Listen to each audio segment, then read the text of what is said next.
Please like, share, and subscribe to Kalingap JP for more videos. Magandang araw po mga Kalingap supporters. Ngayong araw, sobrang init ng balita. Hindi lang simpleng issue to. Ito na ang pinakamatinding pasabog sa mundo ng Kalingap ngayong buwan. Marami ang nagulat, marami rin ang nagduda. At ngayon, sasagutin natin ang mga tanong ng lahat.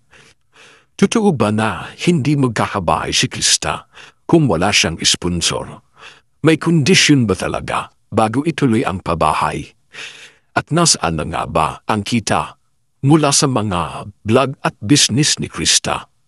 May tinatago ba o may gustong pagtakpan?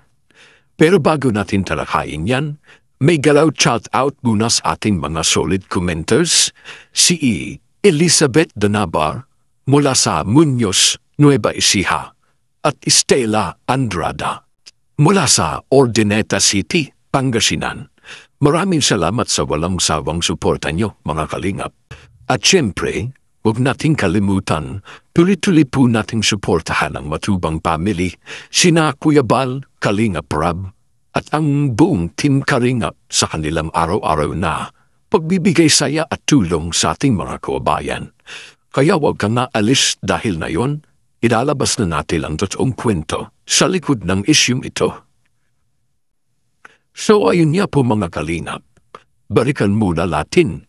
Alam naman natin na kung gaano kalaki ang nagawa ng Kalingap community, tumulong, nagbigay at nagpatayo ng bahay sa mga taong nangangailangan. Isa si Krista sa mga matagal ng bahagi ng pamilya na ito, pero ngayon, parang biglang nag-iba ang ihip ng hanin. Sa isang group chat ng mga Kalingap members, lumabas ang mensahe. At doon mismo, sinabi kung walang sponsor si Krista, walang pabahay, ayan ang unang pasabog. Natural na gulat ang mga supporters kasi sabi nga nila, akala namin tulong ito, hindi negosyo. Kaya nagsimula ang kaliwat kanang tanong. Ano ang nangyari sa transparency ng proyekto? Ngayon, ito na ang mga netizen, mga dating tahimik, biglang nagsalita.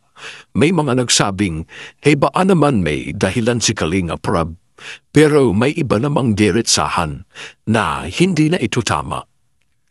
Ang sabi po dito, kaya hindi din masisisi mga anti-Kalingap na mga buzzers ni Rab. Kasi halata naman talaga sa galaw, maghihintay talaga yan sa sponsor para mababahayan si CJ. Yun nga Tapos nanalo pa sa Family Feud, namigay ng 2K. Tapos wala sa lineup si Krista kasi walang sponsor. So kung walang sponsor, never talaga pala magkakabahay si Krista. Saan napupunta ang kita ng views niya? Yung kita ng mga business niya. Tapos yung isa pa po dito, yung patungkol naman po doon sa parang sinasabotahe po yung premiere. May nakalagay dito, na-hit na nila ang 30. Ito po yung yung sa pakulay po. Tapos may comment sa bandang baba, dapat isa lang ang mag-check para isa lang ang counted. Dito sa group chat neto, makikita mo raw na may mga nagsasabi na parang may hindi pagkakaintindihan sa fans kung sino ba talaga ang dapat makatanggap at paano binagamit ang mga kinikita sa mga vlog at business ni Krista. Ang matindi pa, may ilan daw na nagsabing hindi nakakarating ng buo ang dapat ay Krista at dito na lumakas ang hinala ng publiko. Ang tanong ngayon, may katotohanan niya ba sa sinasabing walang sponsor, walang bahay? Sino itong mga nagsasabi sa loob ng group chat na parang may alam sa galawan sa likod ng kamera? Ang pinaka-importante, alam ba ni Kalingap Rab ang lahat ng ito? O may ibang tanong na humahawak ng pundo sa ilalim ng pangalan niya? Hindi natin masisisi ang mga fans kasi kung matagal mo nang sinusubaybayan ng Kalingap, alam mo kung gaano kalaki ang tiwala ng mga tao sa kanila. Kaya kung may mga ganitong balita, masakit, nakakagulat, at siyempre nakakadismaya. Pero siyempre mga kalingap, bago tayo humusga, dapat din nating marinig ang panig ni Kalinga Prab. Alam naman nating matagal na siyang tumutulong at hindi ganun kadali magpatakbo ng charity o foundation.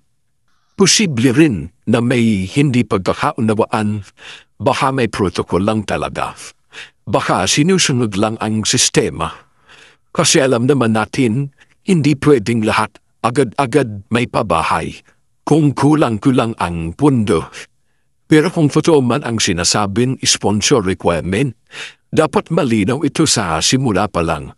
Kasi ang mga tao nagbibigay ng donasyon sa tiwalang walang kapalit. Ngayon, may isa pang pasabog.